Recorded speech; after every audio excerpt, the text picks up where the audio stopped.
මොකද්ද මේ ඩූම්ස්ඩේ ක්ලොක් කියන්නේ? ඩූම්ස්ඩේ ක්ලොක් කියලා කියන්නේ ඇත්තටම ඔරලෝසුවක් නෙවෙයි. ඒක ලෝක විනාශයට තියෙන කාලය පෙන්වන මිනුම් දණ්ඩක්. පරමාණුක විද්‍යාඥයින්ගේ පුවත්පත මගින් පවත්වාගෙන යනු ලබන මේ ලෝක විනාශයේ ඔරලෝසුව පහුගිය දවසක මධ්‍යම රාත්‍රියට ළඟා වුණා. ඒ කියන්නේ ලෝක විනාශය ළඟා වන බවට දැනෙන අගය තවත් ලං වෙලා සටහන් කළා. මෙහි මධ්‍යම රාත්‍රිය කියලා කියන්නේ මානව ශිෂ්ටාචාරයේ අවසානය.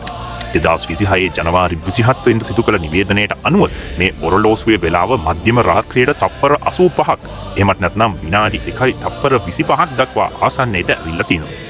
රුසියාව යුක්‍රේනිය අතර තියෙන යුද ගැටුම්, මැද පෙරදිග අර්බුදය සහ ඉරාන ඊශ්‍රායලයේ ඇතුළු රටවල් වල තියෙන ගැටුම්, න්‍යෂ්ටික විභාවිතයේ ඇති අවදානම ඉහළ යාම, ගෝලීය උෂ්ණත්වය ඉහළ යාම පාලනය කිරීමට ලෝක නායකයින් අපොහොසත් වීම වගේම ස්වාභාවික විපත් දරුණු වීම, AI තාක්ෂණීය යුදමය කටයුතු වලට භාවිත කිරීම සහ වැරදි තොරතුරු ප්‍රචාරණය මගින් ලෝක සාමයට බාධා ඇතිවීම සිද්ධ වෙලා තියෙන නිසා මේ තත්ත්වය වෙලා තියෙනවා කියලා උන් කියනවා.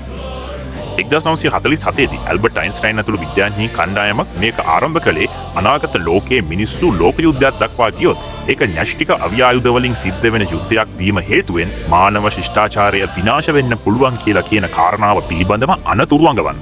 ඔයාලට මොකද හිතෙන්නේ? මේ යන විදිහට ඉදිරියේදී ලෝක විනාශයක් සිද්ධ වෙන්න පුළුවන්ද? පළවෙනි කමෙන්ට් එකක් දාන්න.